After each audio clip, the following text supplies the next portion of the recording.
a child, we had in my house a set of Collier's encyclopedias. Does anybody remember Collier's encyclopedias? A few of us do. Oh, come on, more of you must know about Collier's encyclopedias. And I used to go and sit down by that bookcase with the encyclopedias, and I loved to just read them and read them and read them. And my favorite part to read was the part that dealt with the dinosaurs. And I always thought, and I was not, a practicing Christian at the time, so I believed wholeheartedly in the long age theory of the earth and all of that stuff and, the Big Bang. And it was just so exciting to me. But then after I became a Christian, I started asking myself, so how do we reconcile these things? How do we bring them together? And I would like to submit to you that it is completely tenable to bring them together. And Dr. Chadwick is going to help us. If you have that question in your mind, he's going to help us do that a little bit better this evening, I'm sure. I hope, I pray. So Dr. Chadwick is the research professor of biology and geology and director of Dinosaur Science of the Dinosaur Science Museum and Research Center at Southwestern Adventist University in Keene, Texas. Anybody here likes dinosaurs? Just turn around. Everybody loves dinosaurs. So if you have a dinosaur question, this is the man to ask. His current research efforts include systematic analysis of the geologic column in the Colorado Basin with Dr. Leonard Brand of Loma Linda University. He also directs a taphonomic study, which is actually the study of how stuff decays or rots. Very interesting what you can learn from knowing how things decay, at one of the largest dinosaur bone beds in the world, and has conducted geological research in Grand Canyon, Yellowstone National Parks, in Peru, on fossil whales, and on the global circulation patterns through time. Dr. Chadwick was born in California, where he received his undergraduate education at San Diego State University and La Sierra College. He earned his PhD in molecular biology from the University of Miami, followed by training in geology at University of California. He was visiting professor of geology and geophysics at the University of Oklahoma prior to taking his present position. Now I'm going somewhere with all of this. Dr. Chadwick is a co-founder of the Earth History Research Center, a global consortium of research scientists focused on issues of origins, and currently serves as director of the center. But with all of that being said, from my interactions with him this evening, I have discovered that his true claim to fame is that he loves Jesus. I have discovered that, and he seeks to lift him up in everything that he does. So I'd like to introduce Dr. Chadwick and invite him to come up and take the floor.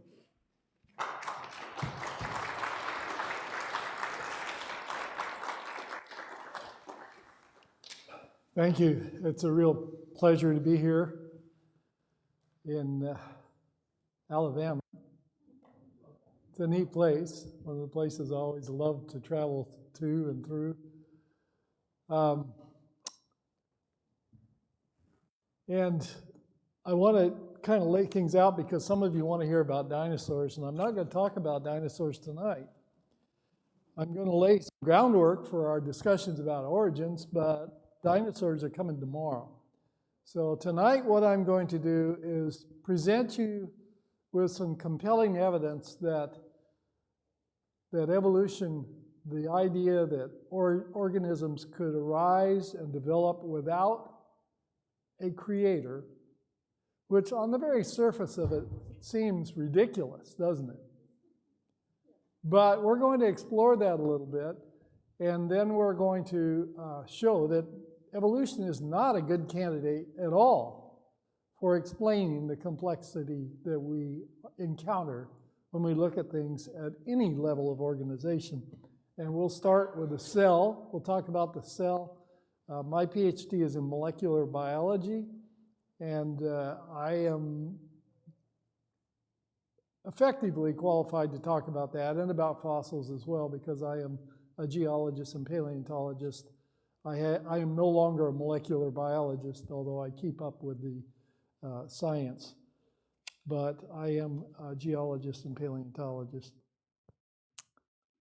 And then tomorrow morning we're going to talk about what difference does it make what I believe about where I came from. Is that an important question? It better make a difference.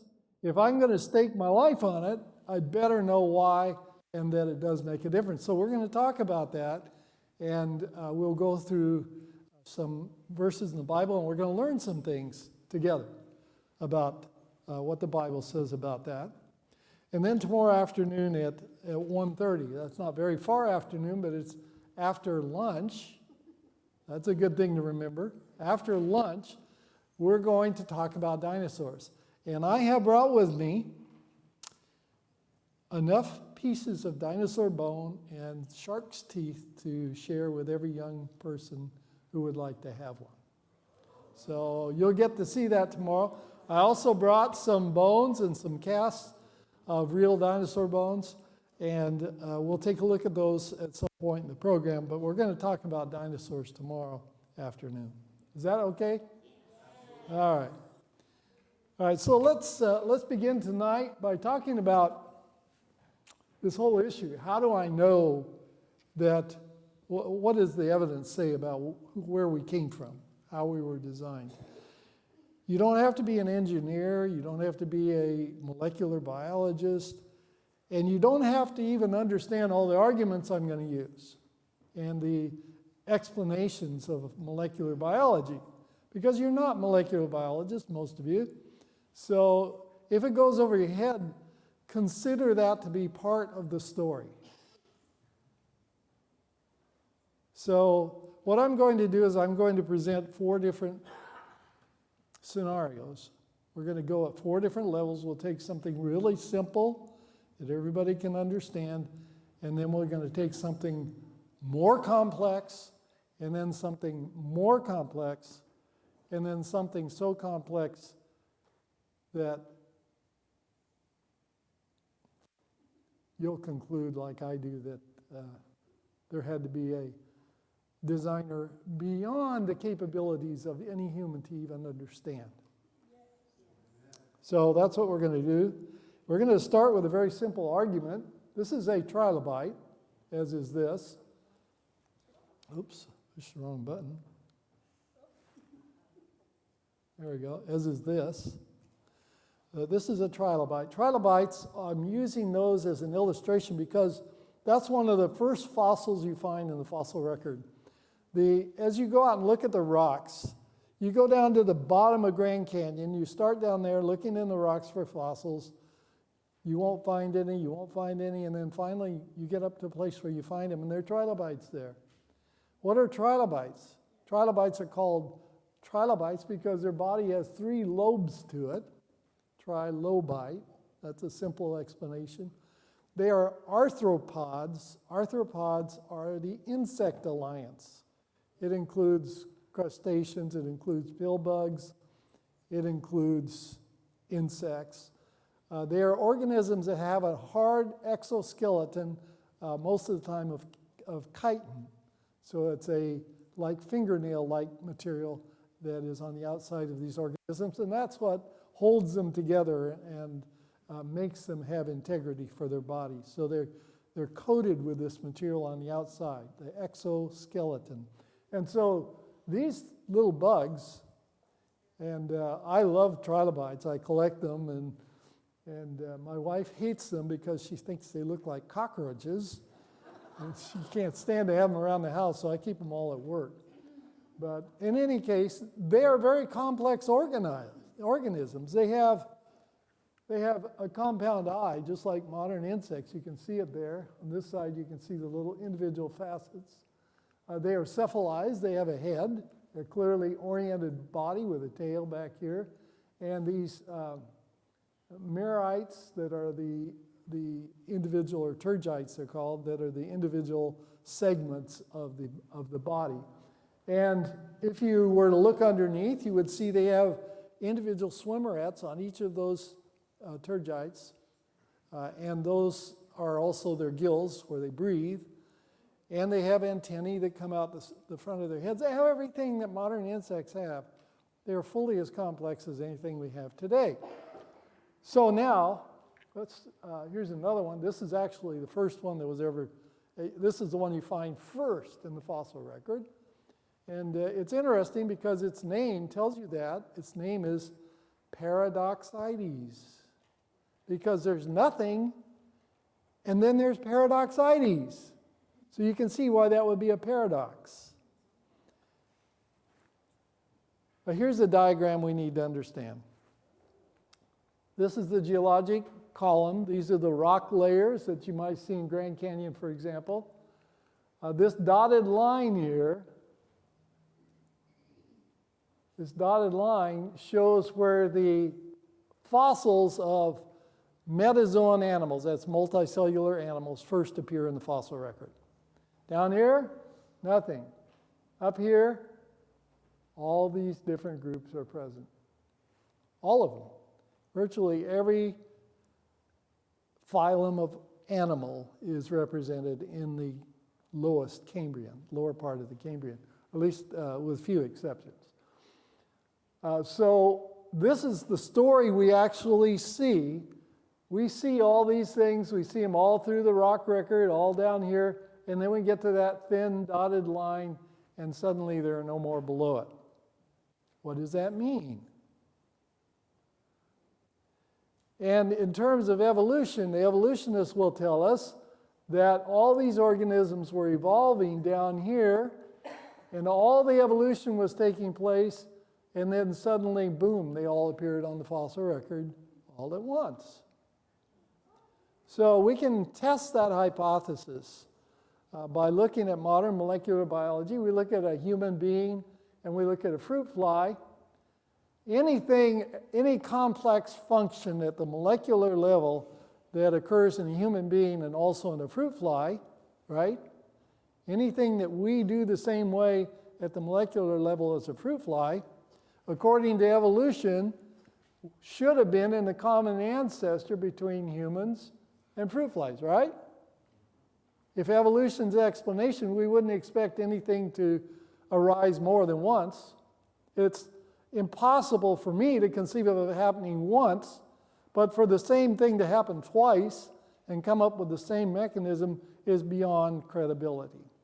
Besides which, the whole systematics of evolution demand that these things are related down here by a common ancestor.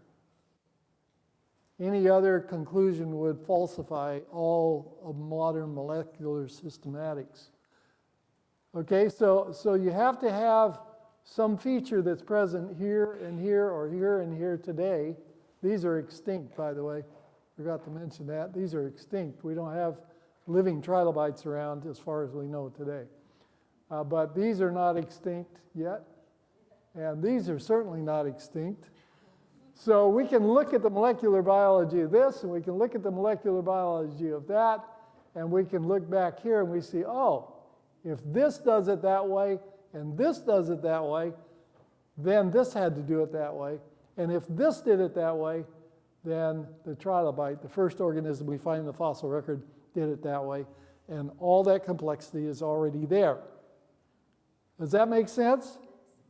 So if that's the case, all that complexity is arising down here. And down here is where we have no data. Right? There's no data there. So what we're left with is explaining the origin of everything when we don't have any data. That's where we're going. Okay? Let's see how we get there. Let's take something simple first. This is a device found in all the membranes of your cells in the mitochondria that is responsible for producing all the energy that keeps you alive from moment to moment. It's called ATP.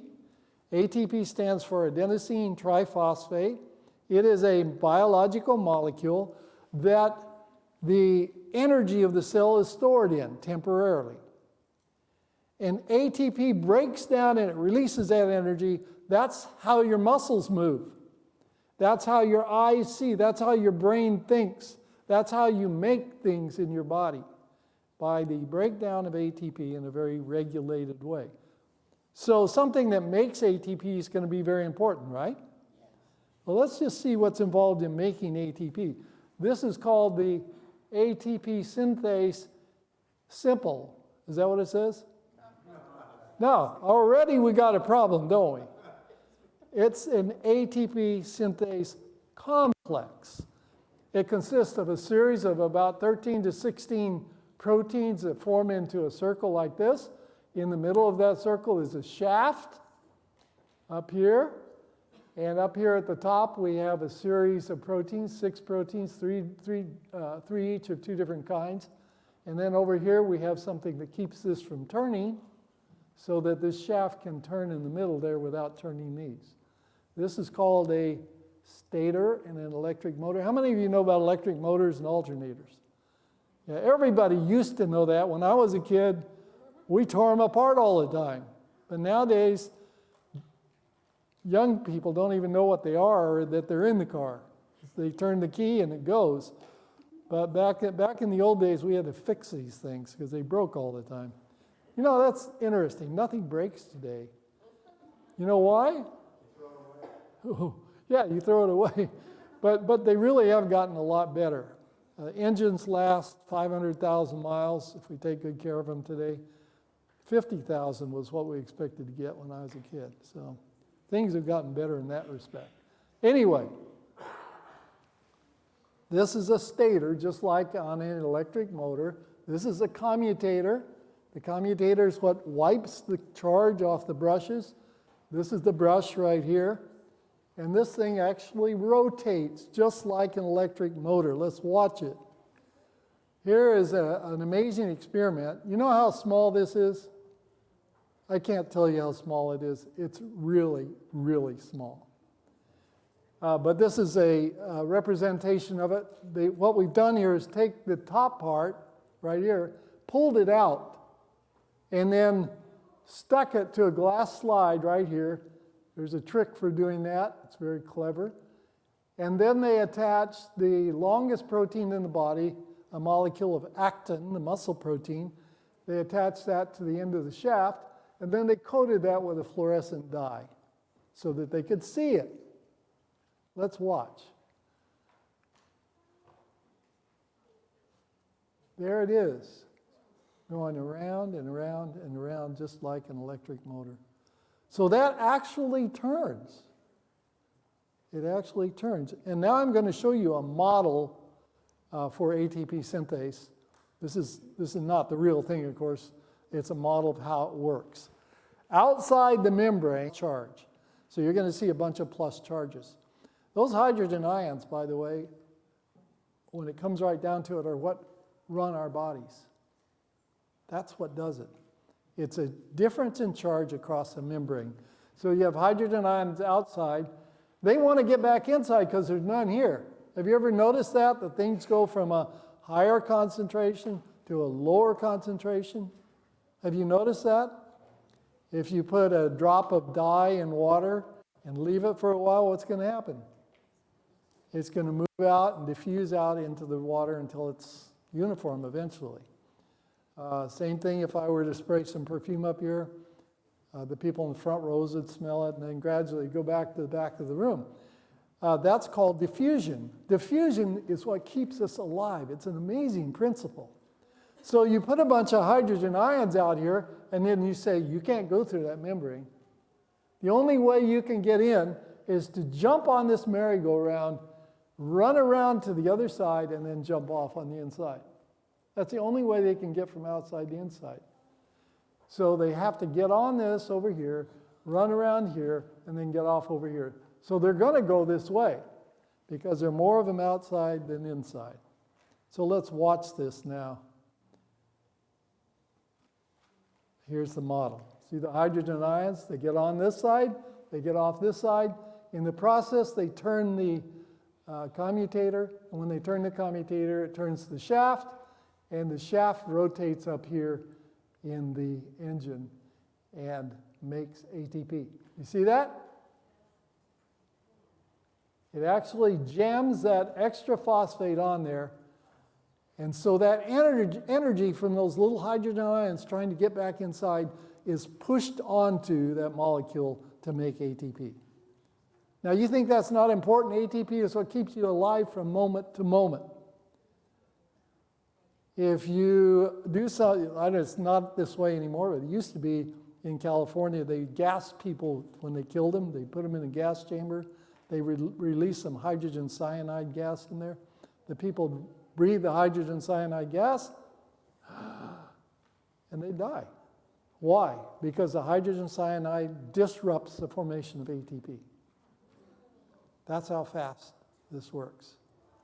Isn't that amazing? By the way, hydrogen cyanide gas smells like what? Almonds. So if you go into a room and you smell almonds, don't think, oh, somebody's using marzipan. You leave a trail of footprints out of that building as fast as you can. Okay, so you all saw that? You see how it works? Does that look like something that could happen by accident? No. How about in a million years? No. That device is found in all living cells. All living cells. Bacteria, animals, plants, protostomes, deuterostomes, and therefore it was already present in trilobite, the very first organism we find in the fossil record. Amazing, isn't it? I could stop my talk here and go home. But I've got some more amazing things to show you. Let's go to something more complex. This is a human chromosome right here. It has two parts. Why does it have two parts? It's getting ready to divide. Every cell in our body has 46 chromosomes. Every time a cell divides, and while you're sitting here, this will happen hundreds of millions of times. Hundreds of millions of times. Every time a cell divides, every piece of DNA in that cell has to be copied to make two copies of each. And that's what you have here, one there and one there. And then those two copies have to separate at some point. One goes to one cell, the other goes to the other cell, so that the new cells have the same complement of DNA as the old cells. Does that make sense? Yeah. Okay. We're going to pay attention to that here as we look at this chromosome. Notice the middle of the chromosome has an attachment point for what are called microtubules. The attachment point is called the kinetochore, and the microtubules attach to the kinetochore. The microtubules shorten, and when they shorten, when they shorten and the kinetochore releases the center contact, then those chromosomes get pulled to opposite sides of the cell. We're going to watch that. So this is a human karyotype. That's all the chromosomes from one cell in your body.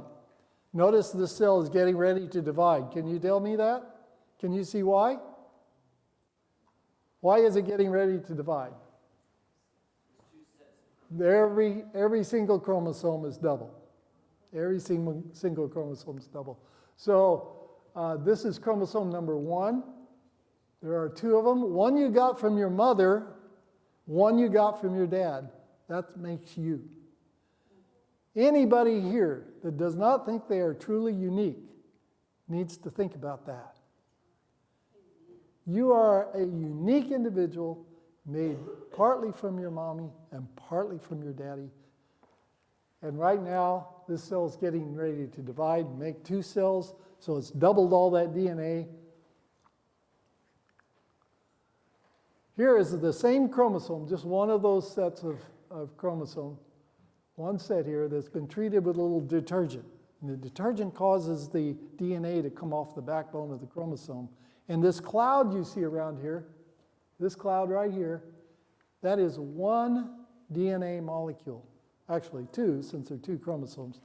That's one DNA molecule. You can actually see the DNA over here. Here's the backbone, and you can just trace these fibers out here. And you can see that they are all just one single molecule. Even though those chromosomes are only 1/millionth of a meter long, 1/millionth of a meter long, one chromosome has up to 16 centimeters of DNA. That's a long molecule. If you take all the chromosomes in a cell, 46 chromosomes, take all the DNA off, lay it end to end, it's 2 meters long in one chromosome. If the cell's getting ready to divide, it's 4 meters. I'd show you, except I'd fall off the platform. It's twice that long. And you know how big the nucleus is? 10 millionths of a meter across. 10 millionths of a meter across. And inside that nucleus are 2 meters of DNA.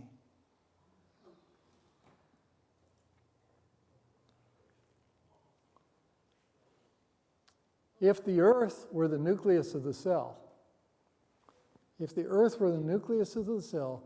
enough DNA in the nucleus to go to the sun and back 8 times.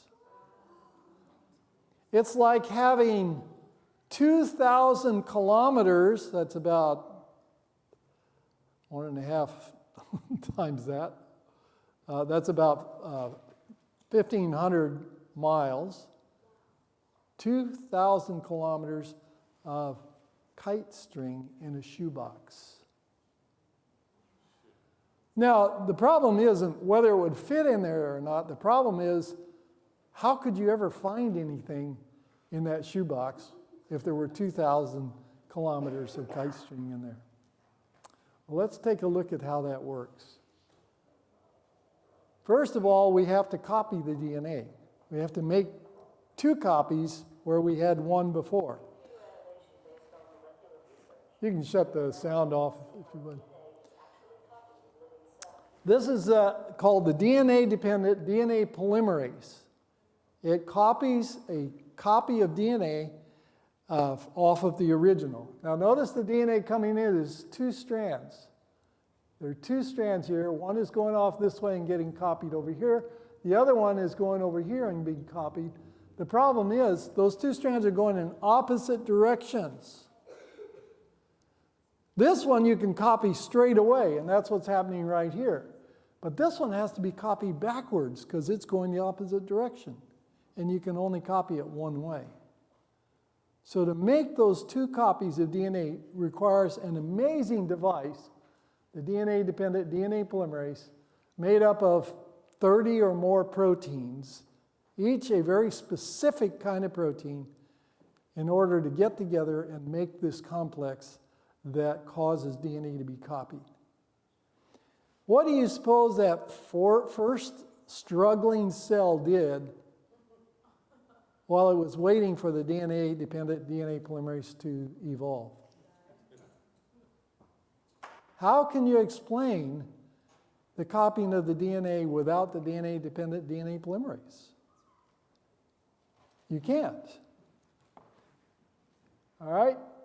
Here's how the DNA is organized.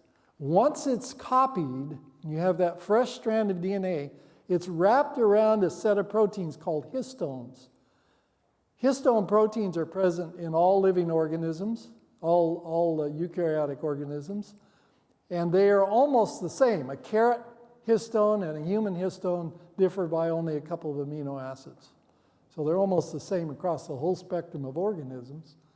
And what they do is they take that DNA and they wrap it 1.5 times around the proteins, and that condenses it down by about a factor of 10.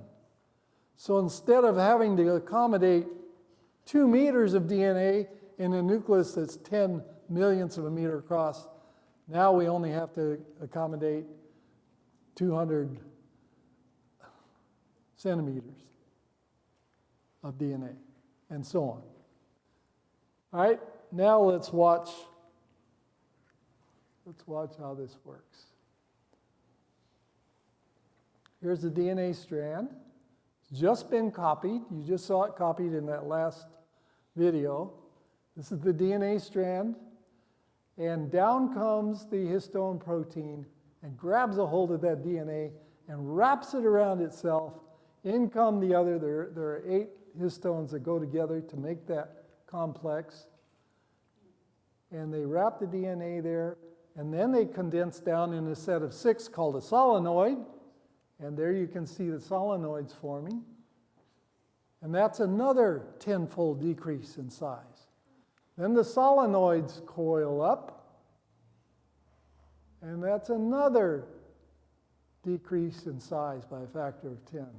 Then the solenoids supercoil, and then the coil supercoil, and that's another condensation by a factor of 10. Then the supercoil supercoils again. And we finally get a chromosome. Now, you can go ahead and watch this. It's going to divide. Here's the center of the cell. The chromosomes will all line up there at the center of the cell. And when they all get to the center, on some given signal, they all let go of the kinetochores at the same time and go off in opposite directions and make two new cells. Isn't that amazing? Now,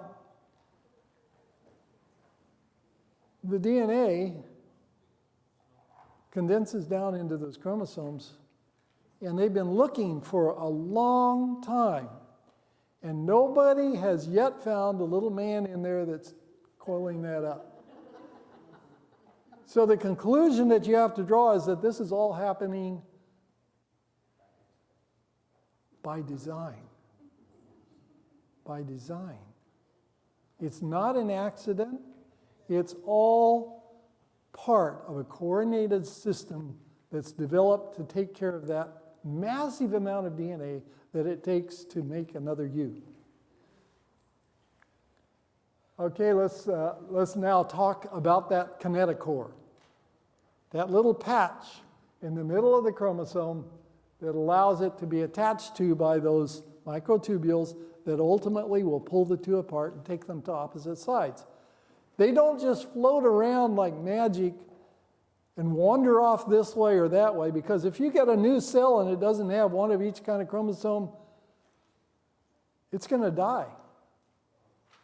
And if your cells are dividing and there's no kinetochore and there's no microtubules and they're just kind of sitting there floating around, you're going to die.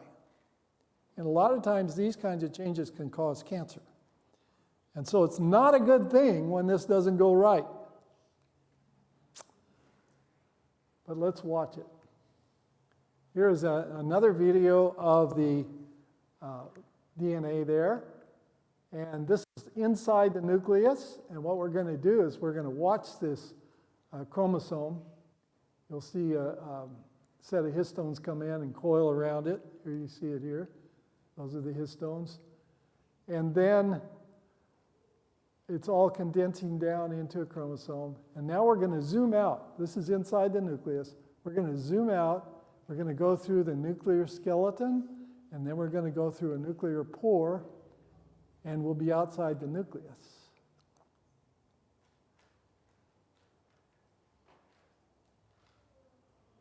There we go. Now we're going to watch what happens. Here are those chromosomes. Those chromosomes work their way to the center of the cell. They're taken there by the attachment of these microtubules to the kinetochore on each side, and then they start pulling, and they end up in the center of the cell. And there you can see them here. And they're waiting for a signal. There you saw the signal come. And when the signal comes, the kinetochores melt, and the two sides get pulled off in opposite directions to make two perfect sets of chromosomes and two new cells. Beautiful, isn't it? Let's watch it again. And this time, we're going to stop it and zoom in to watch this chromosome right here. And we're going to zoom in on the kinetochore of that chromosome and take a closer look. So here you can see the microtubules coming in from each side, joined to the kinetochore right there. We're going to zoom in and look at some features of that kinetochore. Kinetochores have about 200 proteins, 200 specific proteins involved in their structure and function. That's very sophisticated. That's a lot of information that has to be there. So here's the kinetochore. Here's the microtubules. These are the two chromosomes. Now let's zoom in closer and watch what's happening to these microtubules. Here you can see the microtubules are forming right there. And they're elongating out from the kinetochore. And the kinetochore is hanging on to these things. And at some point in time, the kinetochore recognizes that it's time to divide. And it needs to let all the other chromosomes know. How is it going to do that? How does it signal the other chromosomes, the other kinetochores, that they're ready to go? They send out messengers. And the messengers don't just float through the cytoplasm, they walk on the microtubules. You think this is imaginary, this is real. The microtubules are covered with traffic going both ways, every which way throughout the cell. And a little later we'll take a closer look at this. But there's that messenger going out there to let them know that it's time to divide. Yeah, that is beyond science fiction. That is going on in every cell in your body right now as we talk. Pretty amazing. All right, let's talk now about another phase of this. This is the nucleus. Here is the cell, modern cell. Let's just take the nucleus and look at it. Here's the nucleus. Notice it has these little pockmarks all over the outside. Those are called nuclear pores. Nuclear pores are very important because the nucleus has to control what gets in and what gets out. So it has guards at every one of those pores.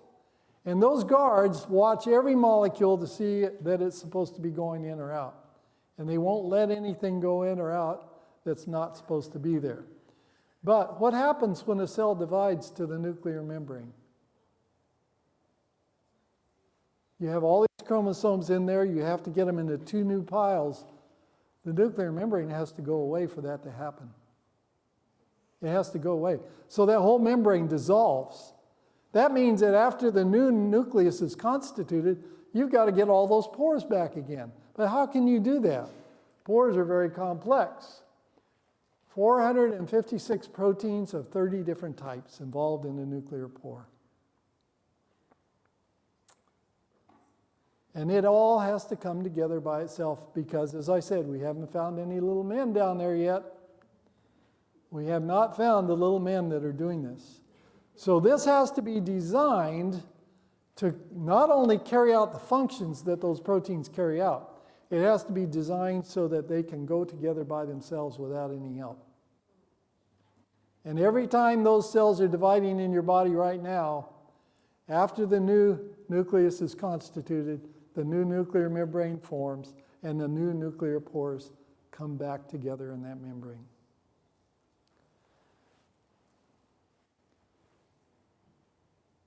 It's pretty amazing that anyone could think this happened by accident. And I think at this point, it's not just a matter that we're ignorant and we just don't know enough. I think we know enough to know that this requires a designer with great, great knowledge. All of that complexity of cell division is found not only in fruit flies and humans, but in all these other eukaryotic organisms, including the plants. That means the common ancestor of animals and plants must have already had all that complexity necessary for a cell to divide.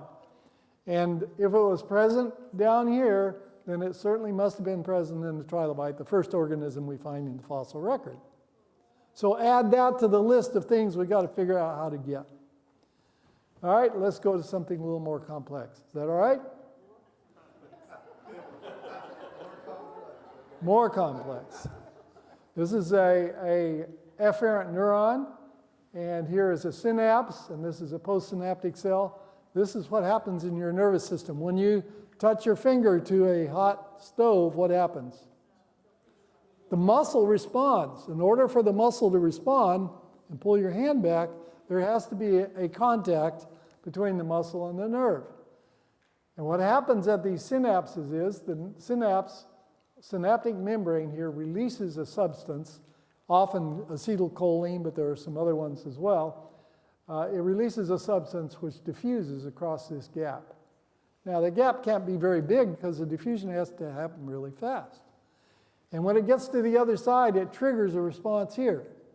If there's sufficient stimulus, it triggers a response and causes that arm to pull back.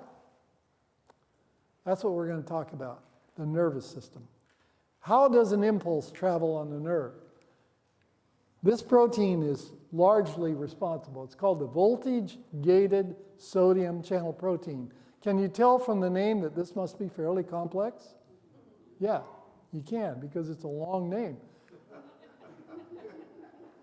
It has a gate that's controlled by voltage.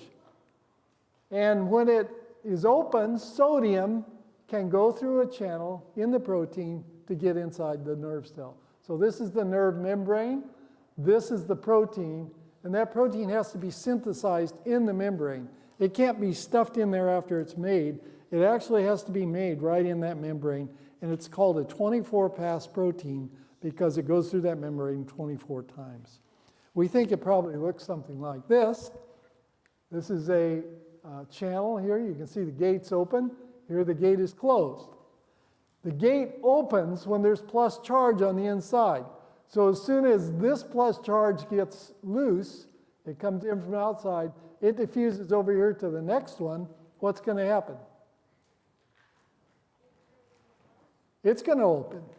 And when it opens, more plus comes in, it goes over to here, it's going to open. And that's how the nerve impulse passes down the nerve. If that's all there was to it, our nerves would work once and then we'd die. Because once you get plus in there, the channel stays open, the sodium's all going to come in, and we get a condition called what? Equilibrium. You know what equilibrium is? That means you're dead. That means you're dead. If you ever come to equilibrium, you're dead. And so what happens is, there is also a ball and chain part of this voltage-gated sodium channel protein. As soon as that plus charge starts coming in, that ball gets attracted to that opening and slams it shut.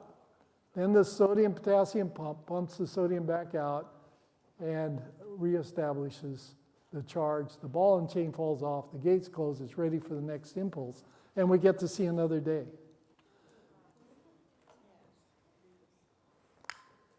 That's pretty interesting, isn't it? So that impulse, generated by our finger touching the fire, goes zooming down the nerve by those opening channels until it gets down here. And then here it causes a release of acetylcholine. It diffuses across this gap and stimulates the next cell. Now, here's an interesting aside, not part of our talk, just a point of interest. Virtually all the psychotropic drugs, marijuana, cocaine, heroin, they all work right here. Right there at that synapse. They mess with it. Does that sound like a good idea to you? That's you. That's you. That brain is you. We aren't our foot. We aren't our hand. We aren't our heart. We're what's going on up in here. And if we don't take care of what's going on up in here, where are we? All right, so those little vesicles, those little tank cars full of acetylcholine, once we use them up, we want to recover those membranes and use them again.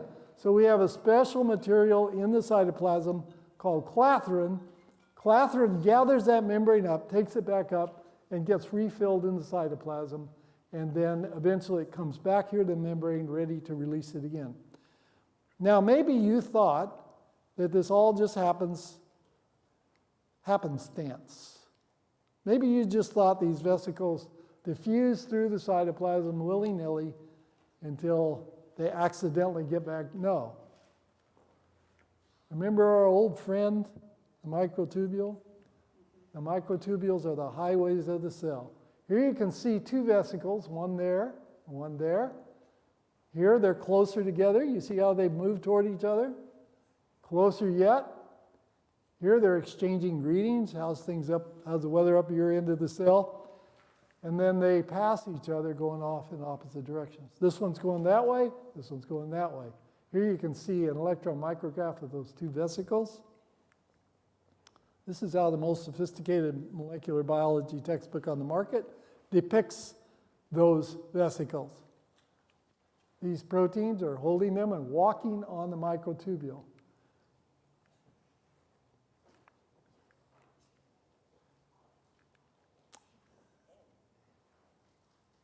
This is the way we think it works.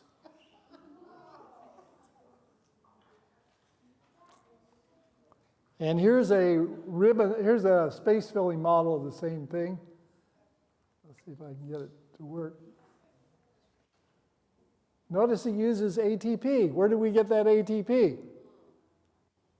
ATP synthase. That's right, mitochondria.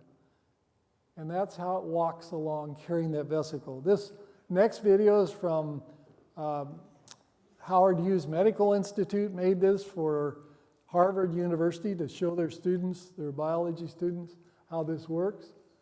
This is how they depict it. There's the vesicle up there. Here's the kinesin molecule walking along the microtubule highway, carrying that thing from place to place. Isn't that amazing? That's not the only thing walking around in your cells. Look at this. This is a mitochondrion. There's a microtubule. Mitochondrion has little legs and little feet. And it's walking from place to place in the cell. We always thought mitochondria just diffused in the cytoplasm. No, they go to where energy is needed in the cell. They move through the cytoplasm till they get to where energy is needed, and they sit there and pump that ATP out to help the cell out. They walk from place to place in the cell with these little feet. Kind of creepy, isn't it?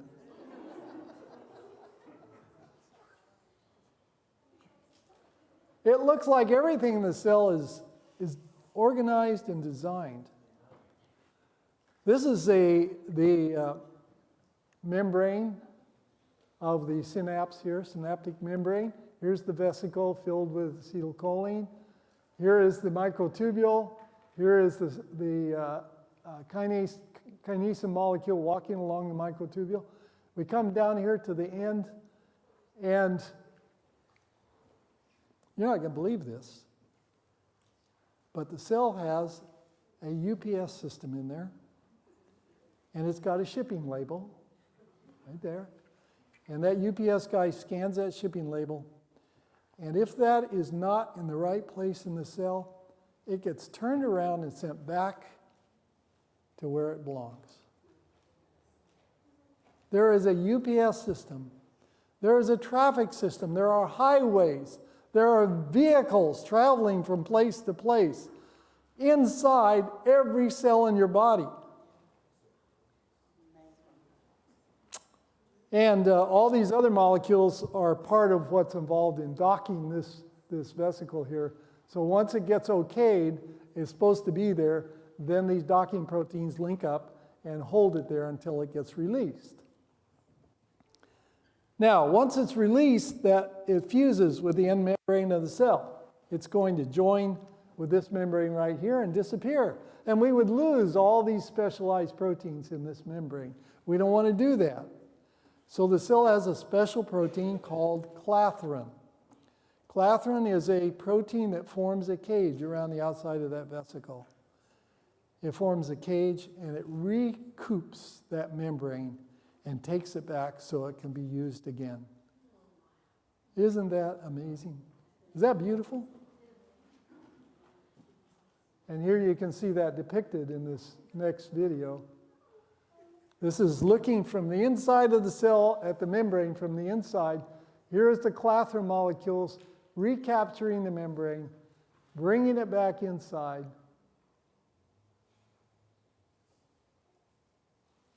By the way, this is the cytoskeleton. That's what makes the cell hold together. There's the vesicle. It's now back inside, safely back in the cytoplasm. Now those clathrin molecules will fall off. The vesicle will be refilled with acetylcholine and then used again. Just happened, yeah. All of that complexity of the nervous system is present in humans. It's present in fruit flies. In fact, a lot of it we learned about by studying fruit flies. And then people said, well, I wonder if that's present in humans. So they look at humans and guess what? It's present in humans. All of that complexity had to be here at the beginning. Now I'm going to show you something that's going to be incredible. You started out as one cell. I don't care who you are. You can be president of the United States. You can be a little child. You started out as one cell. Now you tell me how you can design into a single cell all the information necessary to make a human being. Can you do that? We can't. And tomorrow morning I'm going to talk a little bit more about that. But right now, I want you to watch this video. It's the most astonishing video I've ever seen. How can one cell turn into a human being?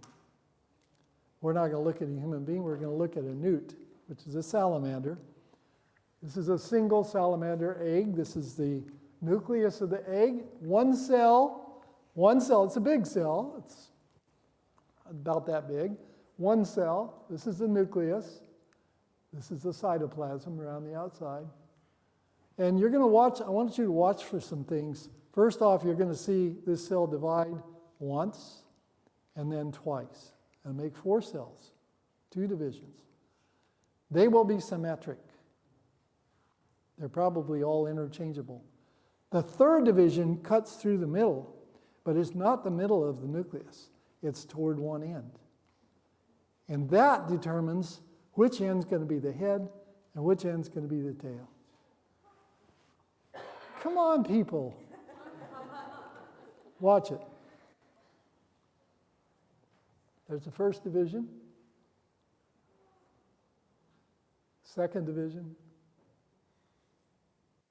3rd division. This is the head, that's the tail. Somebody knew that egg was already predestined that one end of it would be the head and the other would be the tail. We know how that happens. We know some of the details of that. I could share them with you if we had time. But suffice to say that the egg is already predisposed to these divisions when it's produced by the mother. Now, the cells, we've got lots of cells. We've got a big ball of cells right now. The inner part is filled with fluid, and look what's happening right here. It's forming a indentation. And look, all these cells are going in there. How do they know to go in there?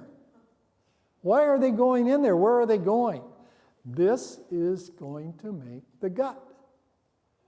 Mouth at one end, this is the mouth, and the other things at the other end. Okay? So there it is. Those cells know what they're going to do. How do they know? I'm going to ask this question again in a minute. The next thing that happens, you can see it beginning to happen here. This is the formation of the neural shield right there. The neural shield is what's going to form the nervous system. There is the beginnings of the evagination of the neural crest, and inside is going to be the brain up here and the spinal cord right there. Who's controlling this? Who's telling these cells that they need to do that? Now watch. In a minute, you'll see us zoom in close. I want you to watch migrating cells. These neural crest cells will be the cells of the nerves in the peripheral nervous system, in the autonomic nervous system. They will make and there you can see them. See those cells moving around? They're moving from the neural crest to various places in the embryo where they will produce very specific things in the right place. And in fact, the ornamentation that you see on the outside of the newt later on, each one of those came from one of these neural crest cells that migrated out there and settled down and became a chromophore. You see that? They're going somewhere. How do they know where to go? And if they don't get there and they don't go there, something's not going to work right in the adult. All right, let's go ahead and finish this in about 2 more minutes. Watch as we make that ball of cells into an animal. It could be a human being, but it's a newt in this case.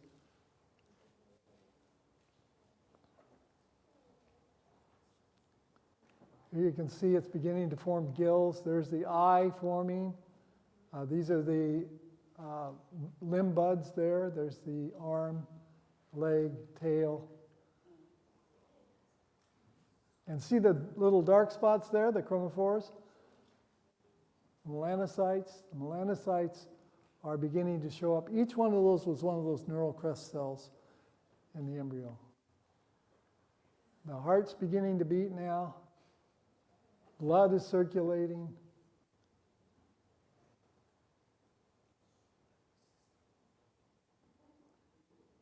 There's the blood circulating. See those chromophores? Each one of those was one of those neural crest cells. There's the heart.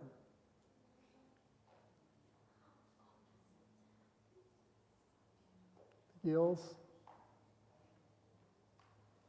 In case you don't know about newts, it takes about 4 weeks. What you're seeing here is 4 weeks worth of work.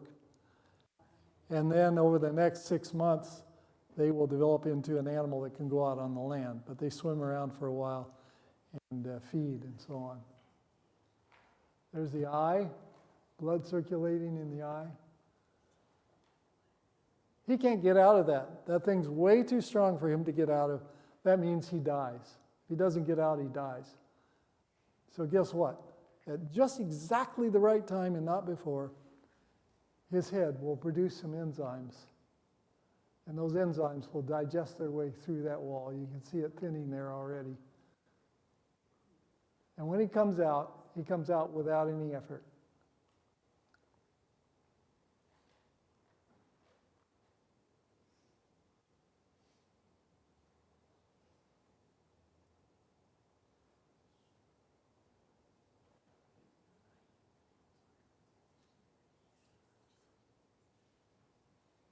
There it goes. And he's free. He's trapped in there. He's trapped in his home. But his body, at exactly the right time, produces exactly the right substance to let him escape. If you want to believe in evolution, I can't stop you. Evolution has not successfully explained the origin of one single functional protein. In all the years that people have been trying to explain things, it hasn't explained even one of the 30 proteins that we see in of the 20 proteins that we see in the ATP synthase, of the 30 proteins we see in the ATP DNA-dependent DNA polymerase, of the 30 proteins that we see in the nuclear pore, of the 200 proteins that we see in the kinetochore.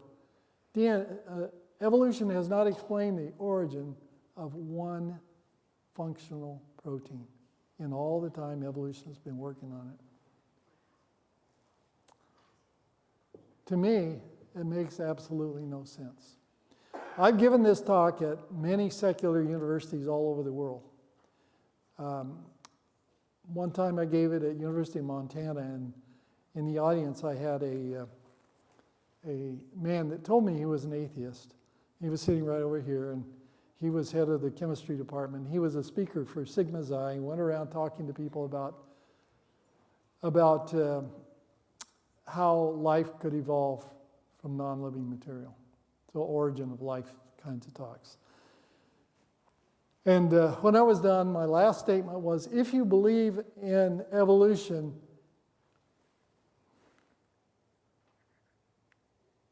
because of that line right there, it all happened down here. If you believe in evolution, you believe it on the basis of faith. I could have said blind faith, but I didn't want to rub it in. You believe it on the basis of faith. I said, if you believe in creation, you believe it on the basis of faith. Nobody was there to see it.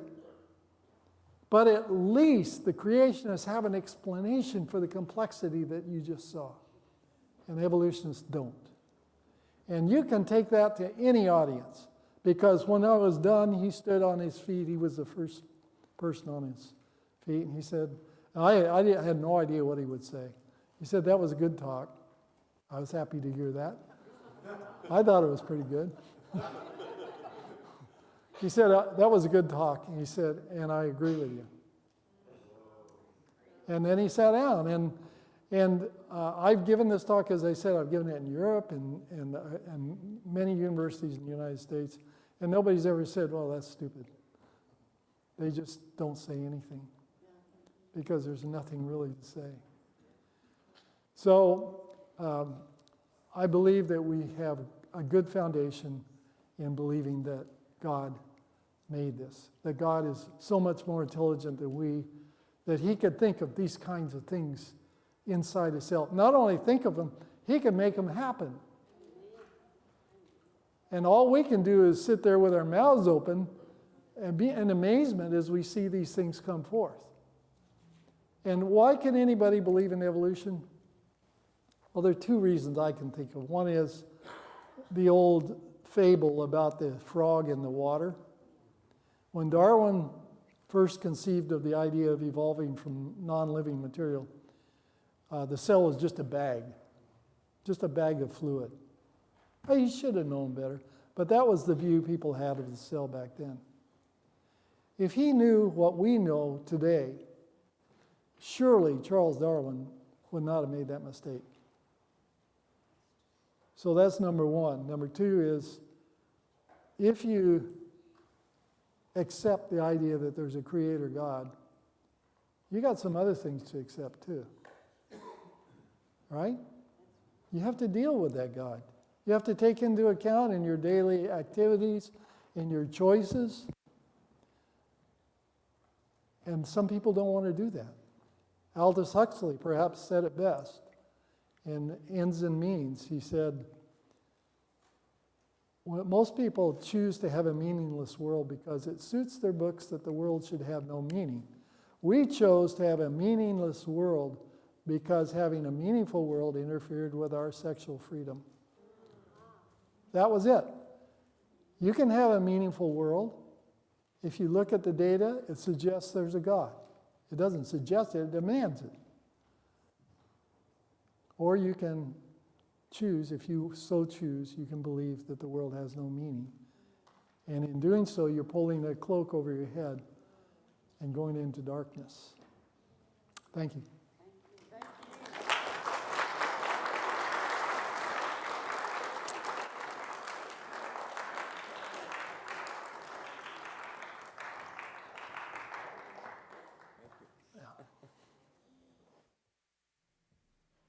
I feel like my brain is about to explode. But it's a good explosion. Thank you very much, Dr. Chadwick, for that. Boy, we truly live, we can't begin to understand the complexity of God's creation. Amen. So tomorrow at 11 o'clock, we'll have Why Creation Matters, followed by lunch after that, and then 1:30, it's a topic everyone's been waiting for, is dinosaurs. And I believe tomorrow for that topic, we'll have the chance to ask Dr. Chadwick any questions that we may have. So please write them down and keep them, because that's going to be the best part of the entire seminar. How many of you all enjoyed this evening? Just give us a round of applause. All right, praise the Lord. Okay, so thank you, Dr. Chadwick, and we're going to close with prayer. And if you want to visit with him a little bit, you can do that before you leave, but we invite you to come back tomorrow at 11 a.m. Let's have prayer.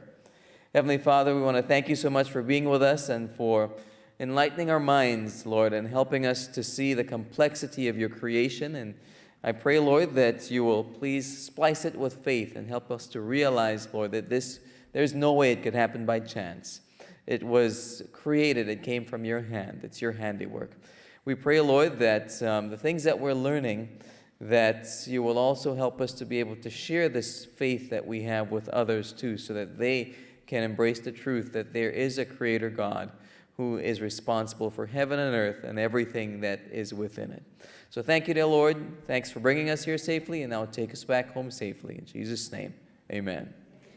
God bless you all. We'll see you tomorrow.